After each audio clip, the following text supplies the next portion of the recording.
Sanibona bafethu, uvane lo. Yazi kunento engayithandi eyenziwa abahlaziyi, yabo, nokungabi nalo iqiniso. Iqiniso lihle bafethu, liyadingakala. Iqiniso nje linjalo nje limnandi. Kumele sisho ukuthi hayi uSipho Mbule sowufaka kuBafana Bafana akasinikezi lento esijwayele ukuyibona lapha kuAFCON. Yabo, kunjalo ke. Kodwa bakhona abanye abadlali abadlaliswayo. Yazi izolo I watched ivideo kanje ndala. Yabo, criticize ama players. I watched another video kabani kalomjida lo Shabzini. Yabo, ngiyaba-respecta ke abafethu.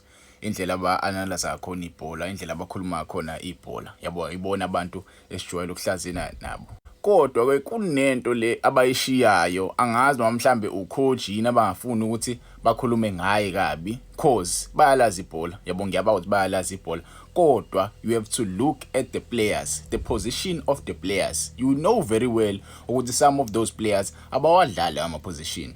Yabo, you know very well ukuthi Hugo Broos coach o defensive. So wena as umhlaziyi webhola uyakwazi lokho. Yabo, angizwile ekhuluma ngoMbatha. Uthi uMbatha unikeziwe ithuba, but ngenizwe ama fans esho ukuthi ha uMbatha waye engadlalanga kahle. Yabo, esho futhi ukuthi wayebegxeka uMokwana othole isikhathi esincane, but ke beshiya umdlalo njengo Osuna Police othole u70 minutes. Yabo, which is very understandable. Abantu bagxeka uElias Mokwana njengoba ethola isikhathi esincane, kodwa ke laba abanye abadlali ababagxeki because ba ama favorites. Yabo, for me, mina ngizogxeka bani? Ngizogxeka ucoach. Coach uyazi ukuthi Osuna Police vele liya side liya alimvumi kakhulu. I saw them playing against Egypt. Bebesebedlala bawu2 lapha ka left benoMorem.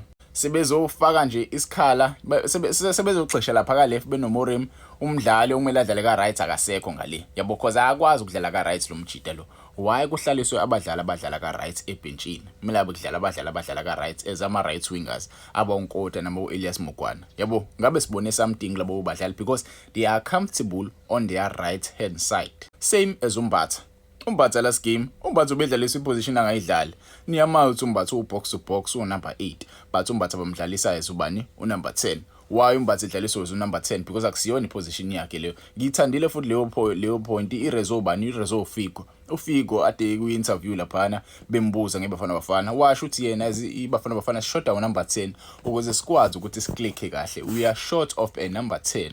So abantu abaningi abayeke ukugxeka ama players kakhulu, abagxeke ucoach because ucoach nawo uze wavuma ukuthi yena ube defensive kakhulu uyisabili Egypt. Yabo, wasefaka abadlali aba defensive and abadlali most yabo abadlali endaweni la badlala khona. So far for mina iBafana Bafana esangidlalele kahle, abajida basadlale kahle, labajida labo kuModiba, uMdawu, mase kububani kuMbokazi no William Zig. Yabo, so the rest hayi ngempela mina nje angakabi convinced. Yabo, siya impela kuma round of 16, but ke angakabi convinced. I hope uma round of 16 abajida bazovuka because we are going to play against ama team anzima kakhulu. Bafethu, ninga-analyze kodwa ke sibe neqiniso at some point. Some of these players enwabalile bengadlali kwiposition ajwayele kuyidlala vele kuma team abo. Yabo, so kumele sibe neqiniso nje, sisho ukuthi ucoach ube nephutha.